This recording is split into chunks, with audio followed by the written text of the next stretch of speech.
மதிப்பிற்குரிய ஆசிரியர்கள் மற்றும் நண்பர்கள் அனைவரையும் வணங்கி மகிழ்கிறேன். இன்றைய உலகில் பெண்களின் முன்னேற்றம் என்பது ஒரு சமூக புரட்சியாக வளர்ந்து வருகிறது.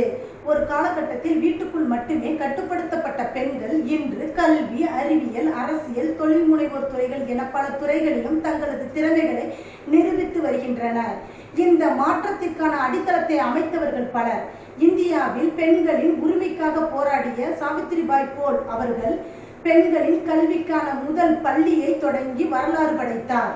அதே போல் கவிஞரும் சுதந்திர போராட்ட வீரருமான சரோஜினி நாயுடு அவர்கள் பெண்களின் அரசியல் பங்கிற்கு முன்னோடியாக திகழ்ந்தார்.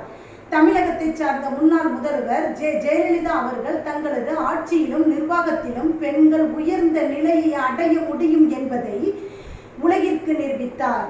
விளையாட்டுத் துறையில் PV சிந்து போன்றோர் உலக மேடையில் இந்தியாவை பெருமைப்படுத்தி வருகின்றனர். பெண்களின் முன்னேற்றம் என்பது பெண்களுக்கே மட்டும் உரியதல்ல. அது ஒரு குடும்பம், ஒரு சமூகம், ஒரு நாட்டின் முன்னேற்றமாகும். ஒரு பெண் கல்வி கற்றல் என்பது அந்த குடும்பமே கல்வி கற்கிறது என்று சொல்லப்படுகிறது.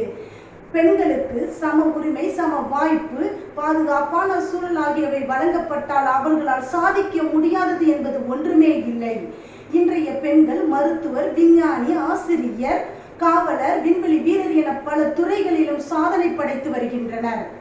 இந்தியாவின் முதல் பெண் பிரதமரான இந்திரா காந்தி அவர்கள் உலக அரசியலில் வலிமையான பெண் தலைவராக திகழ்கிறார்.